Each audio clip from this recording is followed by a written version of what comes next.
ሰላም ጤና ይስጥልኝ የተወደዳችሁ የማወቅ ፕላን ቴሌቪዥን ተከታታዮች እንደምን ሰንብታችኋል? ጤና ይስጥልኝ። እዚህ ከዳላስ ቴክሳስ ከተማ እንገኛለን። ዛሬ በዳላስ ቴክሳስ ደብረ ብርሃን ስላሴ ላይ ነው የምንገኘው። እንግዲህ በዚህ በዳላስ ከተማ በርካታ አብያተ ክርስቲያናት አሉ። ከነዛ ውስጥ አንዱ የሆነው የደብረ ብርሃን ቅድስት ስላሴ ቤተክርስቲያን በርካታ ደቀ መዛሙርት ያሉበት በርካታ ምዕመናን ያሉበት ደብር ነው።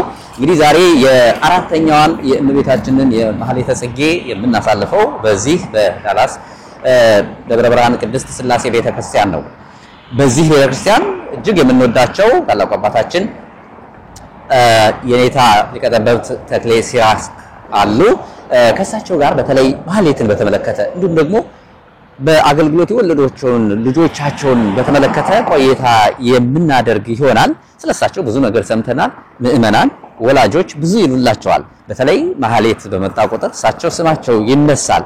እንዲሁም ደግሞ ያሳደጓቸው ያስተማሯቸው ልጆችም ማህሌቱን በሚገባ ያሳልጡታል። ከሊቀ ጠበብት የኔታ ተክሌ ሲራክ ጋር በማህሌተ ጽጌና በሌሎች የደብሩ አገልግሎቶች ዙሪያ ቆይታ የምናደርግ ይሆናል። አብራችሁን ቆዩ። ተወዳጅ ተመልካቾቻችን እንግዲህ የአሜሪካ አገልግሎት በተለይ ደግሞ የዳላስ በተለይም ደግሞ የዚህ ደብር የደብረ ብርሃን ቅድስት ስላሴ ደብር ምዕመናን እንደነገሩኝ አገልግሎቱ በሁለት ይከፍሉታል። ሊቀ ጠበብት የኔታ ተክሌ ሲራክ ወደዚህ ደብር ከመምጣታቸው በፊት የነበረው አገልግሎት እሳቸው ከመጡ በኋላ ያለውን አገልግሎት በሁለት ለይተው ነው የሚያዩት። በተለይ እሳቸው ወደዚህ ደብር ከመጡ በኋላ በዚህ ሀገር ተወልደው ያደጉ ወጣቶችን በመሰብሰብ ዲያቆናትን በማስተማር ወንበር ዘርግተው በማስተማር አሁን ደግሞ ከጎናቸው ቁመው አገልግሎቱን በማቀላጠፍ በማገዝ ደግሞ እሳቸው በማይኖሩ ጊዜ እሳቸውን በመተካት አገልግሎቱን እየሸፈኑ እንዳሉ ይነገርላቸዋል። ብዙዎችም በዚህ ተግባራቸው ያመሰግኗቸዋል። እኛም በሩቅ ሆነን የምናየው የምንመለከተው ነበር። ዛሬ ደግሞ ወደዚህ ከመጣን ዘንዳ እሳቸውን በዚህ አገልግሎታቸው ዙሪያ ከእሳቸው ጋር ቆይታ ለማድረግ ወደድን።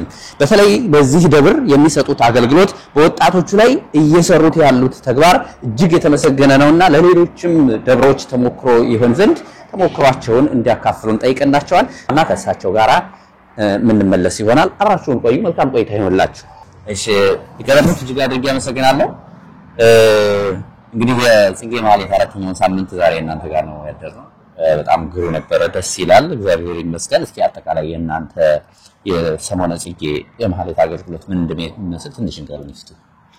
እሺ ወርስተለም ዛሬም መጣችሁ ስላበራችሁ ደብራችሁ ስለጎበኛችሁ አብራችሁ ስላገለገላችሁ በጣም ደስ ብሎናል። እንኳን ደህና መጣችሁ ልንላለን። እኛ ደብር አገልግሎት እንግዲህ ያው መቼም ስለራስ መናገር ከባድ ቢሆንም በአጠቃላይ ግን ያለውን ለመናገር ሰፊ አገልግሎት የሚሰጥበት ነው። አገልግሎቱ ብቻ ሳይሆን ትምህርቱም ጭምር የሚሰጥበት ነው። ያው አንድ ደብር የሚያሰኘው የደቀ መዛሙርት መኖር ነው። አሁን እኔ ብቻዬን ቆሜ ባድር ምንም ማህሌቱ ሊደንቅ ቀርቶ ለኔም ለራሴ ደስ ላይለኝ ይችላል። ግን ዋናው ነገር ደቀ መዛሙርቱ በመኖራቸው ምክንያት ደብራችን ላይ የሚሰጥ አገልግሎት በጣም ደስ የሚል ሀገራችን ባልተለየ መልኩ ማለት ነው። ለምሳሌ ዘመነ ጽጌን የምንጀምረው 10 PM ነው የምንጀምረው 10 PM አንዳንድ እንግዲህ በተመስለን ደግሞ ወደ 11 PM እናደርጋለን። እዛ ጀምሮ አገልግሎት ይሰጣል ማለት ነው። እዛ ይሄንን ምን የዘመነ ጽጌን አንዳንድ ጊዜ 5 አንዳንድ ጊዜ 6 የምትሆንበት ጊዜ አለ። እነዚህ ሳምንታት በተከታታይ በዚህ መልኩ ነው የምናሳልፈው። እጅግ በጣም ደስ የሚል ህፃናቱም ጭምር የሚሳተፉበት የደብራችን ምዕመናን ደግሞ በማህሌት ይታወቃሉ። መተጎጠም ነው በጣም በዚህ ደስ ይላል። አዎ ሌላው በአመት ሁለት ጊዜ ለየት ያሉ በዓላት አሉ። የስብከትና የደብረ ዘይት ስብከት ትልቅ በዓል ነው። እንደዚሁ ልክ ከ10 ሰዓት ነው የምንጀምረው። እሱ ሙሉ ለይቱን ቆመን ነው የምናድረው። ደብረ ዘይት አብይ ጾምን ሁለቱም ነው የምናደርገው። ሰዓታቱን እንቆማለን፣ መዝሙርም እንቆማለን እና ሰዓታቱ ረጅም ስለሆነ ሰዓታቱ ብዙ ጊዜ ስለሚወስድብን የመዝሙሩ አገልግሎቱ አጭር ነው የሚሆነው ብዙ ጊዜ። ነገር ግን በደብረ ዘይት ሙሉ ለሙሉ ሰዓታቱ ሳይኖር ሙሉ ለሙሉ የማህሌት አገልግሎት ነው የሚሆነው ማለት ነው። ሰዓታቱ ልክ እንደዚህ ለማለት አይነት የአብይ ጾም ነው። በዝማሜና በዜማ ብቻ ነው እንግዲህ አከበረ ምናምን ስለሌለው ደብረ ዘይት አብይ ጾም ውስጥ አከበር ስለማንመታ ማለት ነው። እና እነዚህ ሁለቱ ደግሞ ለየት ያለ አገልግሎት ናቸው። ያው አቤት በዓላት የሥላሴ ሁለቱም በዓል የታወቀ ነው። እሱም እንደዚሁ ሰፊ አገልግሎት የሚሰጥበት ነው። ከዋዜማ ጀምሮ ሙሉ ዋዜማ የሚቆምበት ነው። ሌሎችም እንደዛው ነው። እንግዲህ በአጠቃላይ ይሄን ይመስላል። እንግዲህ እኔም እንደው በሌሊት ባዳሩ እንደነዳቀራን ጋር ከምእመናኑ ጋር እየተነጋገረ ነበረ። ማለት ስጠይቃቸው የእናንተን ደብረ የማህሌት አገልግሎት በሁለት ይከፈታል።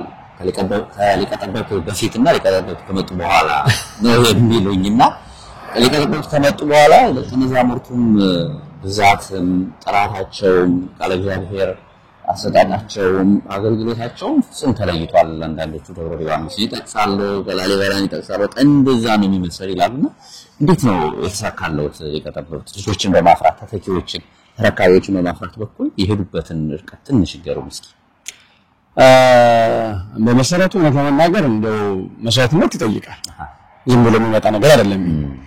እኔ በዚህ ምድር ላይ ከሚያስደስተኝ ትልቁ ነገር እነዚህን ደቀ መዛሙርት ማፍራቴ ነው። በጣም የምደሰትበት ክርስቲያን አገለገልኩ ብዬ ኮራበት ነገር ቢኖር ይሄ ነው። ግን ምንድነው እኔም ጊዜ እሰጣለሁ፣ ቤተሰብም ጊዜ ይሰጣል። እኔ በደንብ ጊዜ እሰጣለሁ። እኔ እየበላሁም ቢሆን አስተምራለሁ። አጋጣሚ እንደምንድነው የመኝታ ሰዓት ሆኖ ተኝቼ ካልሆነ በስተቀር በሚገርም ሁኔታ ለሰው ላይመስለው ይችላል። አሁን ብዙ ጊዜ ያው ለቤት እንቀሳቀሳለሁ እና ኤርፖርት ሆኜ አስተምራለሁ። አውሮፕላን ውስጥ ሆኜ እስከምነሳ ድረስ አስተምራለሁ። እና ለውጥ የመጣው ዝም ብሎ በጣም ከራሴ ይልቅ ወደ ልጆቹ አደረጋለሁ ለተመናገር እዚህ ሀገር መጣጣው ነው ብትሰራበት ብዙ ነገር ልታገኝበት የምትችል ነው። ጊዜ ገንዘብ ያለበት ሀገር ነው። ግን እሱ ምርጫ አይደለም። በቻልኳት መጠን በማውቃት ነገር ልጆቹ ላይ ስራ መስራት ነው የሚፈልገው። ያህል ተጨምሮበት የኔ ድካም ሳይሆን የቸርነት ልጆቹ እንደዚህ በረከት አውቀዋል። ለምሳሌ ያህል ሰሞኑን አንድ ወንድማችን አንድ የመድኃኒዓለም በገነት መድኃኒዓለም ቅድስት ማርያም የሚባል ቤተክርስቲያን አለ እዚህ በጎረቤታችን። የመታው መምህር እንዳጋጣሚ ሆኖ ወረቀት ጉዳይ ወደ ኢትዮጵያ ሄደው ዘመነ ጽጌ ሁለት ጽጌ እንደቆሙ ሄዱ ማለት ነው። አሁን ያ ዘመነ ጽጌ ተጀምሮ እንዳይቋረጥ ምን መደረግ አለበት ተባለ። የግድ እንትን ያለቀው አስተዳዳሪው ወደ እኔ ደወሉልኝ። ሁለት ልጆችን እየላኩኝ ነው እዛ ያድራሉ። በቃ ከመርናት ጀምሮ ማለት ያድራሉ። ዋው የሚመሩት እነሱ ናቸው። ራሳቸው ናቸው። ወይም ማለት በቃ ያለፈው ሳምንት ሁለቱ ሄደው ነበረ። ዛሬም ሁለቱ ሄደዋል። የሚቀጥለው ሳምንት ሌሎች ይሄዳሉ ማለት በተራ እና ይሄንን ማየት ቀላል ነገር አይደለም። ትልቅ ተስፋ ነውና ያሉትን ሰዎች እስቲ እንዴት ይገልጿቸዋል? እኔ እንደው ሳይ ስመለከት የአሁን ፊት ለፊት ነው ሰውን እያዩ ነገር ግን የማይተያዛቸው የጥናት ላጣጣላቸው ከጥንጣማቸው ጀምሮ ከላምሳቸው ጀምሮ ከፊታቸው የምናነበው ልጅነት ካልሆነ በጣም ለረጅም ጊዜ በቃለ እግዚአብሔር ይኖርበት ነው ይመስላል። አዎ እውነት ነው። ምንድነው አሁን ለምሳሌ ወርቁን በመሰረቱ አይነት ሲኖር ደስ ይላቸዋል እንጂ ማለቱ ችግር የለም። ገላል ለምሳሌ አሁን እኛም ባላት ኑሮ ወርቀን ቢወጣ ለከዚህ አይነት ማለት ነው ለምን ይሸፈናል። ምንም ጉድለት የለባቸውም ልጆቹ እግዚአብሔር ይመስገን። እና እንግዲህ ጨረሻቸው እንዲያሳምርልኝ ብቻ ነው የምማጸነው ዘያን እንጂ በአሁኑ ባሉበት ሁኔታ እጅግ በጣም ደስተኛ ነን። የሚያኮሩ ልጆች ናቸው። ወላጅ በእውነቱ ምስጋና ይግባው ክብር ይገባዋል። ወላጁ ከስንት ርቀት ይዞ እየመጣ እያስተማረ ልጅ ነው ምን ጊዜ አሁን እዚህ ሻሽ ተምጥመው ብታያቸው ሲወጡ ልጆች ናቸው። ተረምነው ነው የሚማሩት እና ቤተሰቡ ጥንካሬም ጭምር አስተዋጽኦ አለውና እግዚአብሔር ይመስገን ደብሩም እድለኛ ነው። ለልጆች ትኩረት ይሰጣል። ታቅርማ ለልጆች ነው እዚህ ደብር ላይ ማለት ነው። በምንም ነገር ያበረታታቸዋል። አይዟችሁ ይላል። ቅድሚያ ይሰጣቸዋል። አገልግሎቱንም በሙሉ ኃይላቸው እንዲሳተፉ ያደርጋል። ያን የጥሩ አሁን ግን ልጆች በጣም የሚኮራባቸው አንዱ ነገር ምንድነው ዜና ብቻ የሚያዘሙ አይደለም። የሚያዘሙትን ዜና ተርጉመው በስነ ስርዓት አብራርተው ማስተማር የሚችሉ ናቸው። በራሳቸው በዚህ በእንግሊዝኛ ቋንቋ ማለት ነው። እና ይሄ እግዚአብሔርን ይዘው በደንብ ነው። በጣም ይሄ በጣም ትልቅ ተስፋ ነው። እንግዲህ ቅድም እንዳሉት በተለይ እዚህ ሀገር ተወልደው ያደጉ ልጆች እንግዲህ አንዱ ያው ፈቃደኝነታቸው ነው ዋናው። በቤተሰብም ያለ ፈቃደኝነት እንደው አስቸጋሪ ሊሆን ይችላል። ግን እኔ ሲመለከት ለርሶ እንደው ሰጥለበጠን ነው ቃሉን ብሎ ነው የሚታዘዙትና በእርግጥ ያው ደቀ መዝሙር ከመምህሩ ጋር እንደዚህ አይነት ግንኙነት ሊኖረው እንደሚገባ የቤተክርስቲያን ታስተምራለችና እንዴት ነው ግንኙነታቸው? እንዴት አድርገው ነው እንደው እንደዚህ ያሳደጓቸው? ባይሆን ሁሉ ነው የሚግባቡት? አዎ እውነት ነው። ምንድነው እኔ አሁን ልጆቹ ይወዱኛል ይፈሩኛል። ሁለቱም ነው። ፍቅርም አለ አክብሮትም አለ መፍራትም አለ። ስለዚህ ይሄ ስለሆነ አሁን ፍቅር ባይኖር መፍራት ብቻ ቢሆን ይሄ ነገር ሊመጣ ይችላል። ፍቅሩ ስራ አለ። አሁን እራዳቸዋለሁ እዚህ ሀገር መቼም መቅጣት ከባድ ነገር እንደምታውቀው አይደል? ቆነጣቸዋለሁ አንዳንድ ቅጣት ሰጣቸዋለሁ። አዎ በደንብ አድርጌ ግን በደስታ ደስ ብሏቸው እየሳቁ ነው እንትን የሚሉት እና በጣም ደስ ብሏቸው ነው። እና እኔም እውነት ለመናገር በጣም ከልብ ነው የምወዳቸው። የፈለገ ቢያጠፋ እኔ ራሴን እንድቀጣው እንጂ ሌላ ሰው እንድንከው አልፈልግም። ልጆች ወጥናቸው ይሄ ቤተሰብ እንኳን አድሆይ ነገር ከቀጣው እኔ ከዚህ ሰው ጋር ነው የምጣው። በቃ መቅጣት ያለበት በዚህ መንገድ እንጂ በዚህ መንገድ አይደለም። ልጄ አንዳንዴ ምንድነው በጣም ማይለስ ስለሚወዱ በማይለስ ይቀጣቸዋል። ይሄ በጣም አንዳንዴ ያስቀራቸዋል። ይሄ በቃ መጨረሻ ከልጅ ጋር ጸብ ነው። ወላጆች አንድ ልጅ ሲያስቸግር ስክሪን ወይም ደግሞ ታብሌት በቃ እንደሱ ማለት ነው። በቃ ማይለስ ተቀዳለ ከተባለ ይሄን አገልጋይ ነው የሚለው ያመለክታል። በቃና እኔ በዚህ እንዳትቀጣቸው ነው። ምክንያቱም ነገ የቤተክርስቲያን አልደርስም ሊሆን ይችላል ልጅ እንዴት ቤተክርስቲያን አትይዝም ትቀጣለህ ብዬ ቤተሰቡ ጋር መገደገደማለ ማለት ነው። እና እንደው በጣም በጥሩ ሁኔታ ነገር መስገንጆች እየተከታተሉ ያሉ እንግዲህ ዘር በቃሉ ቢሆን በቤተክርስቲያን ይረከባሉ ብዬ ነው ተስፋ ማደርገው። እንደውም አንዳንዶቹን ቅድም ሳነጋግራቸው ከተለያየ ነገር የመጡም አሉና አንዱ ነው ደብራችሁን የቤተክርስቲያናችሁን ጥላችሁ የመጣችሁ ስንላቸው ያው ከመምህራችን ምግብ ስለመሆን ይላሉና አካባቢው ያሉ ልጆች እየመጡ ሰው ጋር ይማራሉ። አዎ አይ ምንድነው መሰለህ በዚህ ባይነት ትምህርት ምንድነው የሚባለው መምህርና ፀሐይ አይደለም ነው መርሁ ራሱ ያው ልጅ ነው ይገኝ አይባልም። በተዘረገው ማይብሎ ማንም መጥቶ መሳተፍ ይችላል። ሰኞ በአካል ነው እዚህ አሁን የማስተምረው። በአካል ሳስተምር እዚህ ከተማ ጠቅላላ ልጆች መጥተው ነው የሚማረው። ማክሰኞ በዙም ነው የሚማሩት። የገባሁልኝ ማለት እንትን ሐሙስም እንደዚሁ በዙም ነው ሁሉም ነገር ተሚማር ምንም እንትን የለውም። ምክንያቱም የአንድ ደብር ብቻ አይደለም። ምክንያቱም ለተሳይካል ማለት መማር የፈለገው ሁሉ መማር አለበት ብዬ ነው የማምነው። እና ከዛ አንፃር ነው መጥተው እዚህ የሚያደርሱን ጭምር ማለት ነው። ወደፊት የት የሚደርስ መስሎታል? አሁን ልጆቹ ስንጠይቃቸው አንዱ ድጓ መማር ፈልጋለሁ ዜማ መማር ፈልጋለሁ ይላሉና ጥሩ ነው በጣም የሚታቸው ሰው አይን ደግሞ ልጆቹ ወደ የት ደርሰው የሚያዩት መስሎታል? እንግዲህ አሁን ምንድነው የዚህ ሀገር የኑሮ ሁኔታ ይደብራቸዋል ብዬ እፈራለሁ። ሀሳባቸው ፍላጎታቸው እንዳለ ሆኖ በተለይ ወደ ፖሊስ ሲገቡ ያጠበቀባቸው ይመጣል። የመማሩን እድል ያጠበቀ ምክንያቱም እዛ ላይ ብዙ መስራት አለባቸው። እዛ ላይ ደግሞ ውጤታማ ካልሆኑ ህይወታቸው ስኬታማ ነው። ስለዚህ ተስፋ አደርጋለሁ የተወሰኑ ልጆች እስከ መምህርነት ደረጃ ይደርሳሉ የምላቸውና ተስፋ ማድረጋቸው ልጆች አሉ። ይተካሉ ብዬ የማምናባቸው ልጆች አሉ። ግን እንዳልኩ የጊዜው ሁኔታ አሁን በሳምንት አንድ ቀን ሁለት ቀን ተምሮ ወደዛ ለመድረስ በጣም ከባድ ነው የሚሆነው። ግን ሆነ በደንብ ጥረት እያደረኩኝ ነው። እንደዚህ ያልፈቃድ ይደርሳሉ ብዬ ነው ተስፋ ማደርገው። ሆነ በጣም ጥሩ። ስንት ጊዜ ሆነው እንደው ይሄንን ስራ ከጀመሩ በተለይ ልጆች ላይ መስራት ከጀመሩ? የሚገርመው ነገር አሁን ልጆች መስራት ሲባል አሁን በአብዛኛው በውጭ ዓለም ነው የሚታሰበው አይደል? እኔ ግን ኢትዮጵያም ጭምር ነበረ። አልባት ዶክተር አይዳ ራሱ ልትመሰክር ትችላለች። ብስራተ ገብርኤል ልጆችን አስተምር ነበር። በሁለት መንገድ አስተምር ነበር። አንደኛ የከተማውን ልጆች ይሄ እድል የሌላቸውን ቅዳሜ በአካል እየተገኘው አስተምር ነበረ። አቶ ተሻለ ሞላ የሚባል የሱ ልጆች አሁን ሁሉም ሴቷን ጨምሮ አስተምሯቸዋለሁ። ይሄን ትምህርት ነውና እነሱ ልጆች በጠቅላላ ብዙ ናቸው። እነሱ አስተምር ነበር በቅዳሜ ምራገ። ሌላው ማታ ከሰንበት ትምህርት ቤቱ ጋር ተነጋግሬ ልክ እንዳልነት ትምህርት ቤቱ ማለት ነው አስተምሬ አንድ ጊዜ ወደ 12 ዲያቆናት እንደለማች ይጀጃ አስኪኛለሁ። እነዛ ልጆች አሁን አብዛኞቹ ውጭ ሀገር ያሉ አገር ቤትም ጥሩ መስሪያ ቤት ላይ ገብተው የሚሰሩ አሉ።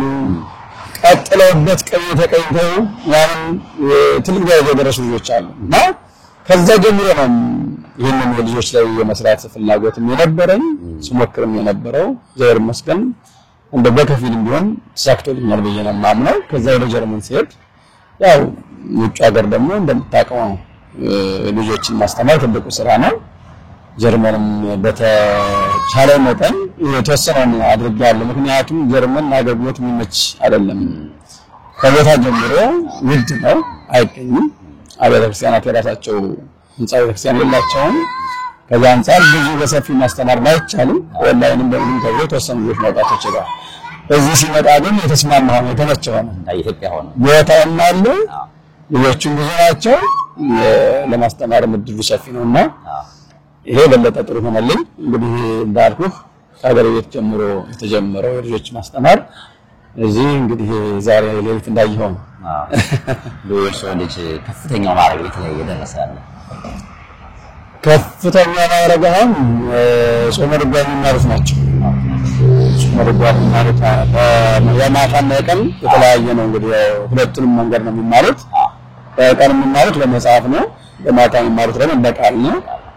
በማታው አርባዕቱ መወድስ የዘለቁ ይባላል። አርባዕቱ መወድስ የሚባል ትልቅ ነው የምዕራፍ ክፍል ነው። አርባዕቱ መወድስ የዘለቁ አሉ። በቀኑ ደግሞ ጾመ ድጓ የሚማሩ አሉ። ግን እነዛም ሆነ ማለት ነው ራሳቸውን ችለው ማለት ይቆማሉ ማለት ነው። ደግሞ ያስመረቁና አማምረው የማን እስኪ እንደው ልጆቹ ላይ ይሄን አርባዕቱ ካደረገ ስለ ወደ ማህሌተ ጽጌ ደግሞ ትንሽ እንመለስ እስኪ። ማህሌት እኛ የምናየው ይሄ ጽናጽሉን፣ ወረቡን፣ መርጉዱን፣ ድምቀቱን ነው። ከዛ ባለፈ ግን እንደ ባለሙያ ማህሌት ምን ማለት ነው? ለቤተክርስቲያን አገልግሎት እንዴት ነው የሚገለጸው? ማህሌት በመሰረቱ በጣም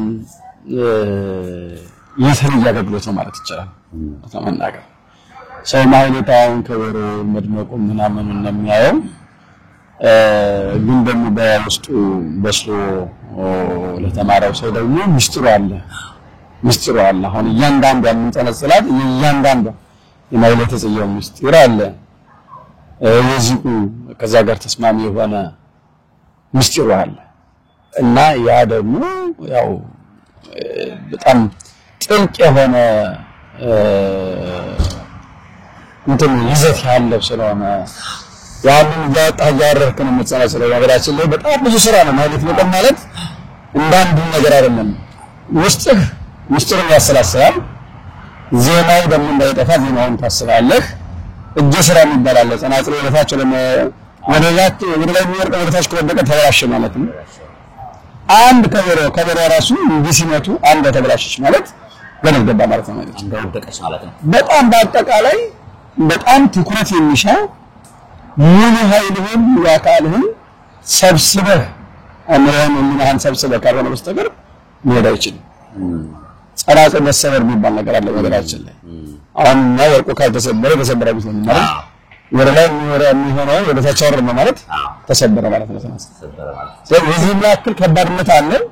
ሌላው ግን ምንድነው በቃ ነገር ስጋው ነገር ማርያም ስታሰብ እንደዚህ በዘመነ ጽጌ እንደ በጣም አሁን ዛሬ ስንለው ያገርነው ሁሉ በጣም ይሄን ውስጡን ስታስበው ተመስልምኪ ማርያም ዕለተ ሳልስተ ወራቤተ ተመልከተ እንግዲህ ያው እመቤቴ ማርያም እናትሽ ሶስተኛው ቀን ማለት ለተሰውስን ወራቤተ ዕለተ ረቡዕን ትመስላለች። ለተረዋውን ፀሐይ ጨረቃ እነዚህ ብርሃናት የተገኙበት ነው። ዘወለደት ጽጌ የፀሐይ ዓለም ብሬተ በዕለተ ሰሉስ ደግሞ እጽዋት አትክልት የተገኙበት ነው። ጽጌ ወደ አበባ አይደለም የዕለተ ሰሉስ ውጤት ማለት ነው። አበባንና ብርሃንን የወለደች ያስገኘች ዕለተ ሰሉስና ዕለተ ረቡዕን ትመስላለች ይላል። ተመልከቱ የሚያክል ምስጢር ሰፊ እንደሆነ የካይሮ ተመስል ሳቢ ተረተ ያ ብቻ አይደለም። ዳግመኛ ደግሞ ሰባተኛ ዕለት ትመስላለች። ለምን ነፃነት ያለባት የእረፍት ቀን ትባላለች። ሰንበተ ሰንበታት የሰንበታት ሰንበት ትባላለች። የእረፍት ፍጹም እረፍት የሚደረግባት የሚገኝበት እመቤታችን ድንግል ማርያም ናት። ስለዚህ ይህንን እያሰብኩ ነው የምትጸለጽለው ማለት እዚህ ጋር ጸሎት አለ፣ እዚህ ጋር ከበሮ አለ፣ እዚህ ጋር መቃም አለ፣ እዚህ ጋር ምስጢር አለ እና ማህሌት ልዩ ነው ተመናገርና አንዳንዱ ሰው እንግዲህ ያለውን እንቅስቃሴ ያየ ሌላ ነገር ሊመስለው ይችላል። ተመናገር በምናኔ ውስጥን በመግዛት የሚሰጥ አገልግሎት ነው ማለት ነው። ባጭሩ እንደውም አሁን ምናምን በርግጥ ጥሩ ነው። አብረው አባቶቻቸውን እያዩ ልል እያሉ ያጨበጨቡ አንዳንዶቹ እንግዲህ ጽናጽል እያጸነጸሉ እንደናንተ ያፈራሉና እንደው ወደ ላይ ወደ ታች ማድረግ ብቻ የሚመስለው ይኖራል። ያው አንድ ጽናጽል ስትበላሽ ካለግባር እንደወደቀ የሚሰማቸው የእናንተ ደግሞ ሚስጥሩ እያራቀቃችሁ እሱን እያዳመጣችሁ ነው የምትሉትና በቀላሉ እንደው ዝም ብሎ ጽናጽል እንደመጸንጸል ብቻ ነው የሚወሰድ አይደለም ማለት ነው። እሱ በደንብ ምንድነው እኛም ብዙ ሰርተንበታል ማለት አይቻልም ተመናገር። አሁን እኔ ያው ያልተለመደ ስለሆነ ነው እንጂ አሁን እንግዲህ ምን ሌሎችን ይዛደር ማለት ነው። እዚህም አሁን ነው ያደረው። በእርግጥ ነፍሱ ስለምሰራው ተደስታ ሙሉ ደስተኛ ሆነ ነው አብሮ እኔ ለያለ የሚያድረው። ግን መሃል ላይ አንድ አንገን ጋንስ ታርጉሞ ይሄ ማለት ይሄ ነው ይባል እንዴት ያለ ልዩ ነው። እኔ በዚህ ላይ ወራዎችን አደንቃለሁ። በየመካከሉ እየቆመ እየተረጎመ ነው የሚሄደው። እሱ እንደ ጠቅላላ ለዓለም አብያተ ክርስቲያናት ለኢትዮጵያ ክርስቲያን በጠቅላላ እንደ ህግ እንደመመሪያ ነው ማገልገል ነበረበት ነው ተመናገር። ግን እንዴ የለም አበረከት ዘያት ያለው ደግሞ ጥሩ ነገር ያው በአማርኛም ስላለ በአማርኛ ይተረጎማል፣ በእንግሊዝኛ ይተረጎማል። ያን ነገር ያያል ግን ያደርገው ይሆን በመለጣው በዚህ በማህሌተ ጽጌ የሚቀጠበት የሚደረሰው ቃለ እግዚአብሔር ምንድነው? እንግዲህ ማንተራችሁ የምታውቁት ዚቅ ይባላል። ሌላም ሊኖር ይችላል። እንግዲህ በዚህ በማህሌተ ጽጌ 150 ነው። 150 ማህሌተ ጽጌ ነው በመዝሙረ ዳዊት ልክ የተደረሰ ያው ደራሲው እንደምታውቁት አባ ጽጌ ድንግል ይባላል፣ አባ ጽጌ ብርሃን ይባላል። እና ይሄ እንግዲህ አሁን አንደም አንስቼ እንደነገርኩ ማለት ነው ማጠቃለያ ግን ሐዲስ የቅዱሳት መጻሕፍት እንደምን ተቀስሞ የተዘጋጀበት በግጥም መልክ የተዘጋጀበት ማለት ነው። ጠቅላላ ይሄንን ስታነሰን ምን ለምን ያው መጻሕፍትን ሰብስቦ እንደምን ቀስሞ ያዘጋጀው ማር ማለት ነው። ለምሳሌ ከመሰሩን ከመገመራ መሰረኛ እግዚአብሔር ያችን እያተረፈለን ይላል። እመቤታችን ቅድስት ድንግል ማርያም አንቺን ዘር ባያስቀርልን ኖሮ በሰዶምና በገሞራ በመሰን ሰዶምና ገሞራ የሆኑትን እናውቃለን። እንደዛ ያልሆነ ደማም በእመቤታችን ምክንያት በሷ እናትነት ምክንያት ነው፣ በሷ አማላጅነት ምክንያት ነው። እንግዲህ እያለ ነው የሚሄደው ተመልከት። ብሉይም ሐዲስንም እያነሳ የሚሄድ ነው በአጠቃላይ ማለት እና ያን ከዛ አንፃር ሰው ቢረዳው ምን ያክል የበለጠ ደግሞ እየወደደው ይሄዳል ማለት ነውና አንዳንዶች እኮ እንዳሉት ቅድም የጽናጽሉን የከበሮውን የውዝዋዜውን የሽብሸባውን መድመቅ አይተው እንደው በቃ ሾውን ብቻ ይመስላቸው ነው። እሱ መቼም የመረዳት ችግር ያለው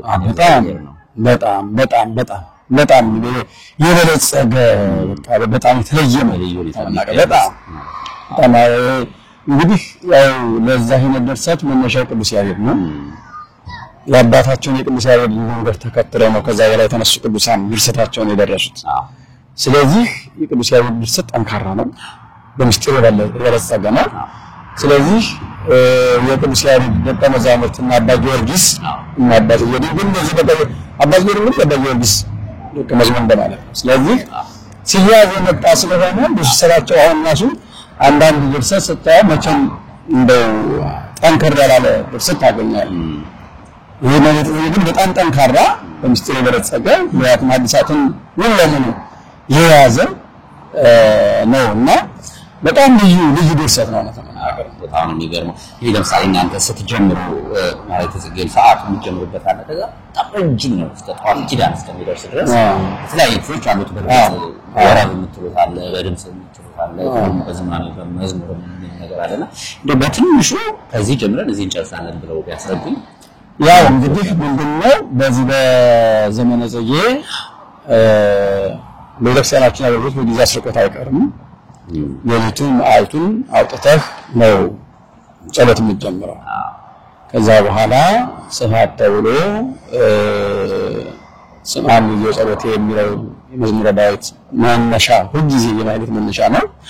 እሱን እንላለን። ከዛ ስብሐ ቅዱስ ይባላል። ስብሐ ቅዱስ ከተባለ በኋላ መልሶቹ ካለቁ በኋላ አለፈ ክረምት ብለህ ማይለት ጽጌ ታስገባለህ። ማይለት ጽጌ 150 ሙሉ ነው የሚባለው።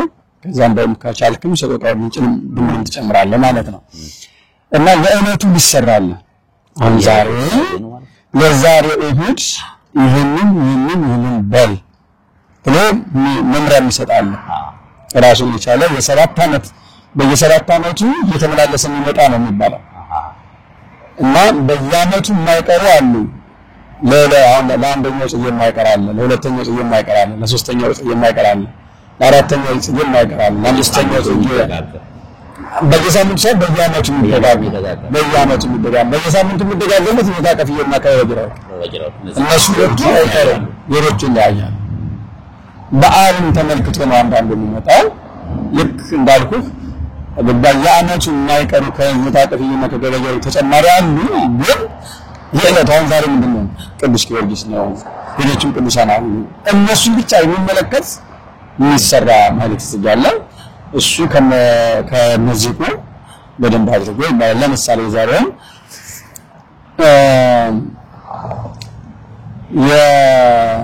የዛሬ ቅዱስ ጊዮርጊስን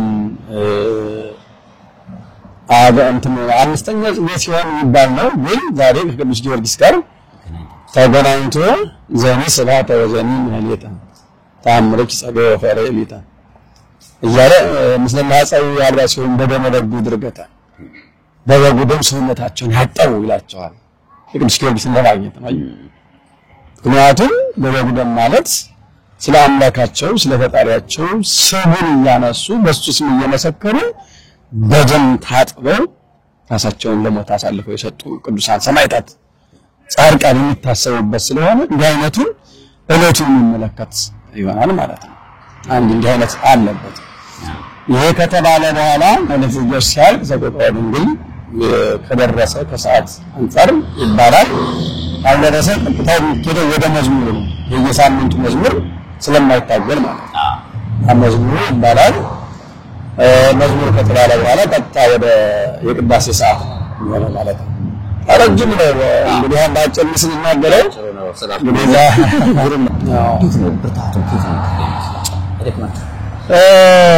በርግጥ ያው እንግዲህ በሰው ኃይል ማሆን እንደሆነ ታወቀ ነው።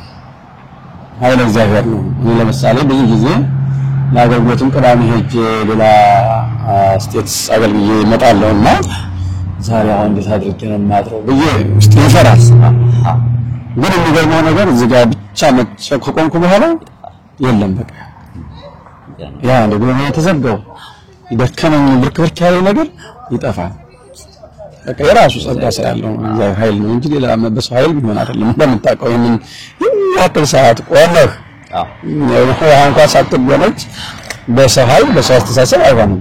ግን ያው የእግዚአብሔር ጸጋ ስለሆነ የቅዱስ ያሬድ በረከት ስላልተለየን በርግጥ ደግሞ የኛ ትንሽ ነው ተውና ነገር አሁን እኛ የምናገለግለው ትልቅ ነው የሚባል አይደለም አባቶቻችን ያገለግሉት አገልግሎት ስናስበው እና በቃ እንደው ትንሿን እያደረግን ያለ ነውና ከ10 PM እስከ 6 AM እንደው ማህሌቱን ብቻ ነው ሰርግን 8 ሰዓት እኮ ነው የምትቆሙት ከቀረበት አሁን ለምሳሌ ያገለግሎት ያለው ነው ልክ ማታው ነው ዝም ብለህ በቃ 1 ሰዓት ተኩል 2 ሰዓት ላይ ከምሽቱ ይጀመራል ቀን ቅዳሴ ስለሚሆን ብዙም ጊዜ ሙሉ ሌሊቱ ታዲያ ሙሉ ቀኑ ይዋላል ማለት ነው እና ያንን ያደርጋሉ አባቶቻችን እና ከዛ አንፃር ይሄ የተለመደ ነው የክርስቲያኖች ሰዓቱን አይገድባቸውም እንደውም ደግሞ ግን እድሜያቸው ሲገፋ ነው የበለጠ ጸጋው እየበዛላቸው እየበረቱ የሚሄዱት ማለት ነው እኔ ስታውሳለሁ አባቴ በ83 በ84 ዓመታቸው ልክ እንደዚህ ቆመው አድረው ተብለውች ማለት ነው ምንሳቸው ብቻ ነው ትንሮቹ ነው ቀጥ ብለው ቆመው አድረው ተብለው አስቀድሰው በትው ሲባል የሚቀመጡት እግዚአብሔር ጸጋና በረከት ካለ በሰው ዘንድ የሚቻል አይደለም በጣም ይገርመናል ቀጥበት እግዚአብሔር ያፈረልኝ ነው መጨረሻ አድርጎና አንድ ሰው የማህሌት ባለሙያ ሲባል ምን ማለት ነው አሁን ባለሙያው ብናየው አንድ ሰው ሐኪም ነው ቢባል ሐኪም ነው የተወሰነ አመት የሚማረው አለ የሚሰራው አለ ኢንጂነር ነው ቢባል ኢንጂነር ነው የሚማረው አለ የሚሰራው አለ የማህሌት ባለሙያ ምን ነገሮች ሊኖሩ ይችላሉ ማንም ሰው ማህሌት መቆም ይችላል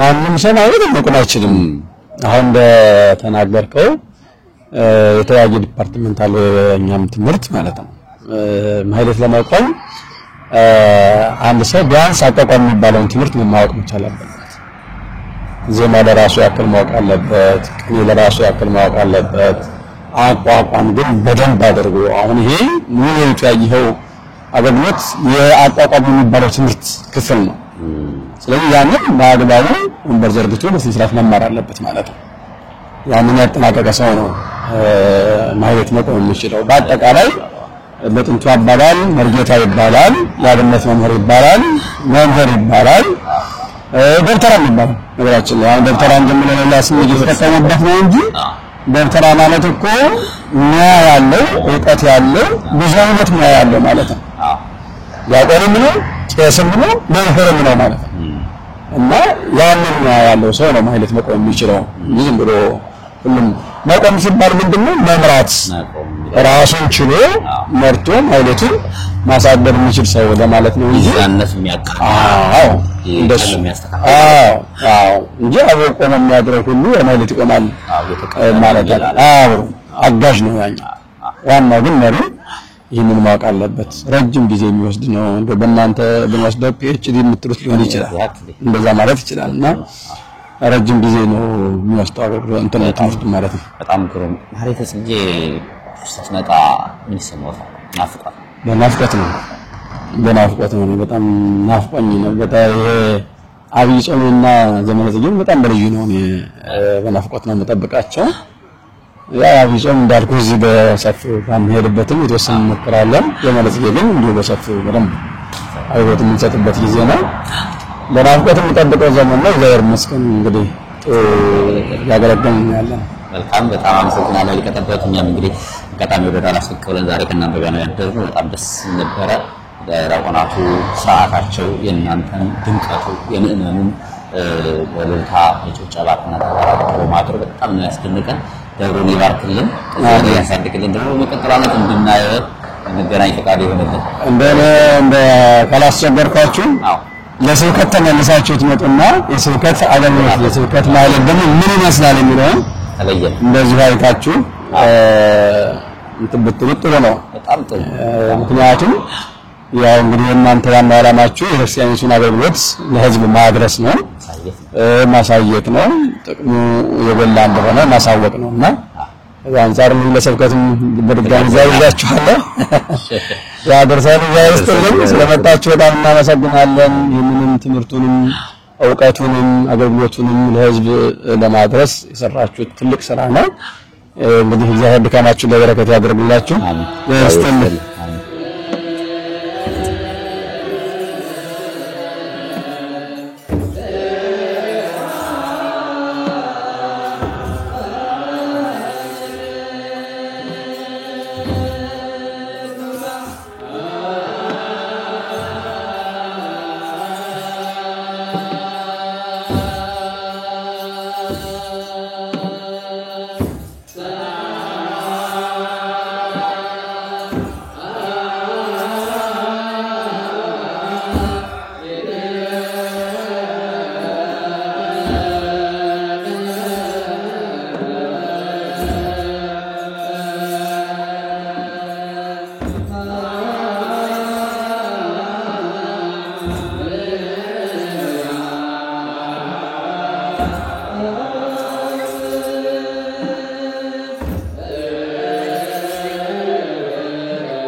ሸብራታችን እጅግ አድርጌ አመሰግናለሁ። እንግዲህ ዛሬ በዚህ በዳላስ ቴክሳስ ደብረ ብርሃን ስላሴ አራተኛዋን የእመቤታችን የጽጌ ማህሌት ተብረው አድረዋል።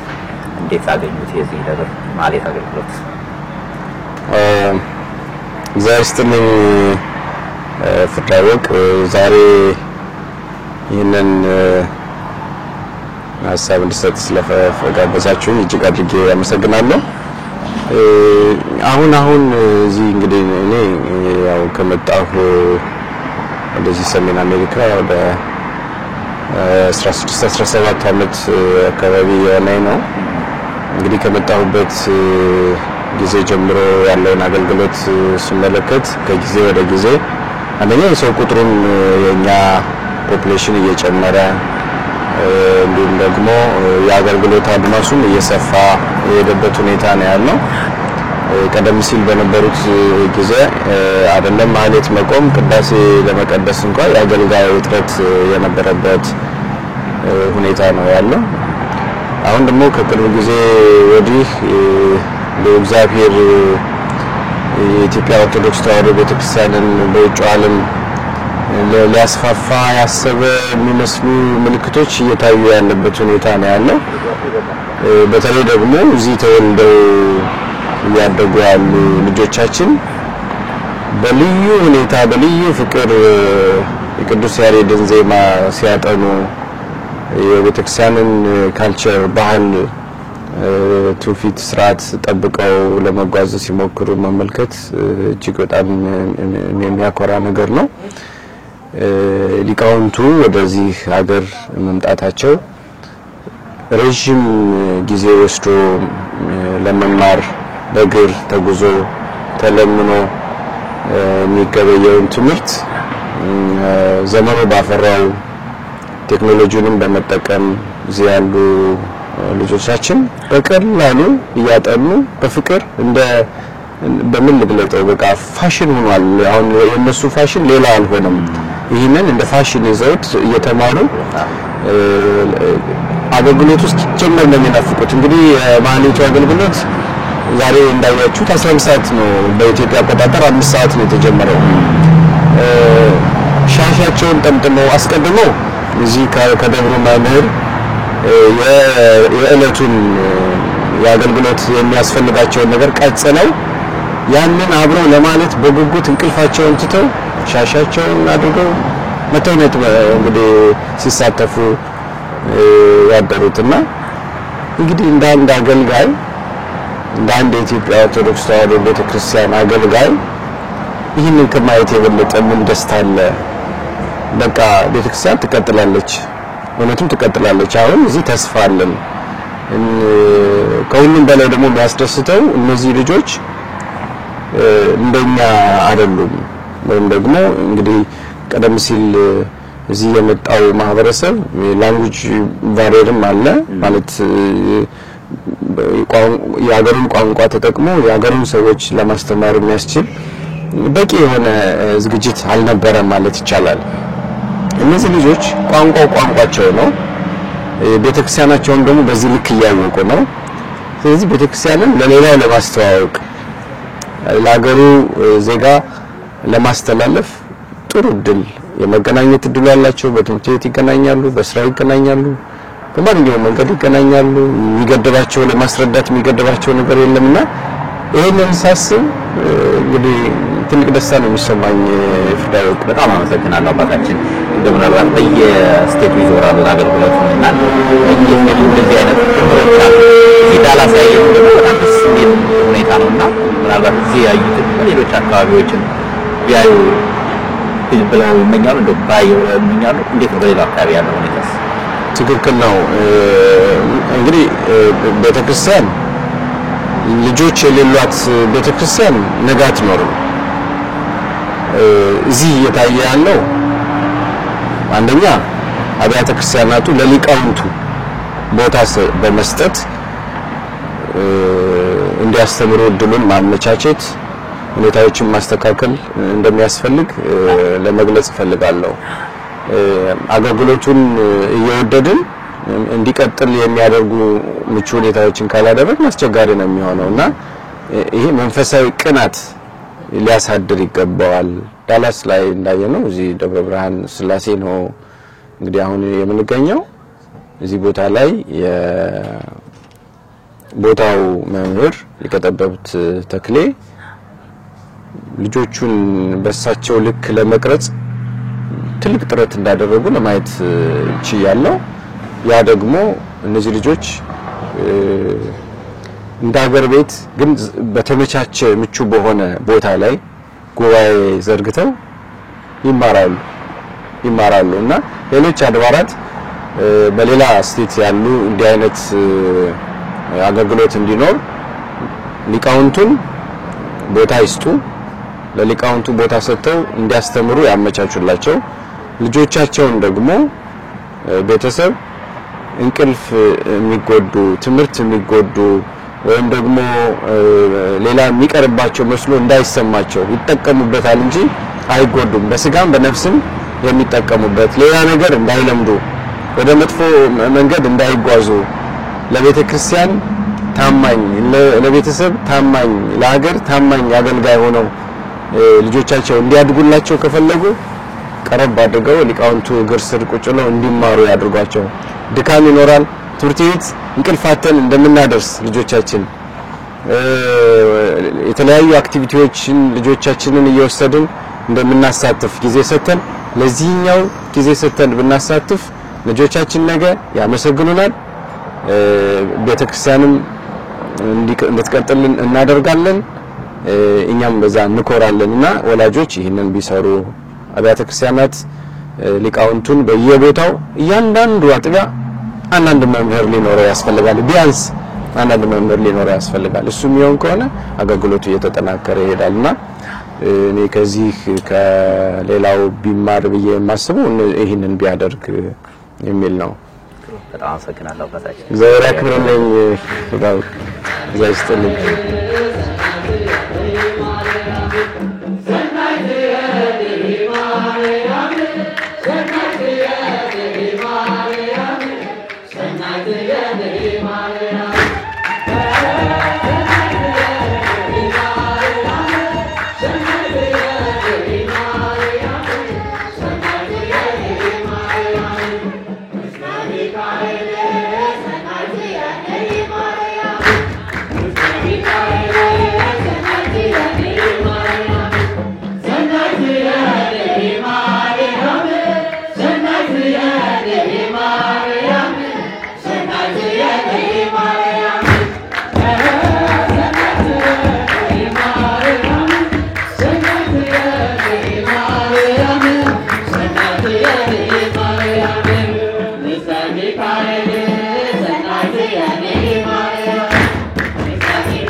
የተወደዳችሁ ተመልካቾቻችን በዚህ በዳላስ ቴክሳስ ደብረ ብርሃን ቅድስት ሥላሴ ቤተክርስቲያን ዛሬ እንግዲህ የአራተኛውን የማህሌተ ጽጌ አዳር በትንሹም ቢሆን በዚህ መልኩ ለእናንተ አቀርበንላችኋል እኛ በጣም ያስገረመን ግን በጣም ያስገረመንን የማህሌቱን አዳር ከሊቀ ጠበብት ታላቁ ሊቅ የኔታ ተክለ ስርዓት ሆነን እንዲሁም ደግሞ እሳቸው ያስተማሯቸውና ያሳደጓቸው የጠቋቸው ዲያቆናት ማህሌቱን ችግሩን በሆነ መልኩ ሲያደምቁት አድረዋል እንዲሁም ደግሞ በየመሃሉ ምን ይሰማቸዋል እንዴት ነው ማህሌቱ መቆም ለነሱ ምን ማለት ነው የሚለውን በየመሃሉ ከነሱ ጋር ቆይታ ስናደርግ ነበር አሁን ደግሞ እንግዲህ ከደብሩ የአብነት መምህር የነዚህ ሁሉ ወላዲ የሆኑ አባት ሊቀ ጠበብት የኔታ ተክለ ስርዓት ደግሞ የማህሌቱን ሁኔታ በዚህ መልኩ አብራርተውልናል። ከእሳቸው ጋር ያደረግነው ቆይታ አጠቃላይ ይህን ይመስል ነበረ። አብራችሁን ስላደራችሁ ስለተከታተላችሁን ከልብ እናመሰግናለን። በሚቀጥለው ሳምንት ደግሞ በሌላ መርሃ ግብር የምንገናኝ ይሆናል። እስከዛው በያላችሁበት መልካም ጊዜ ይሁንላችሁ። ጤና ይስጥልኝ።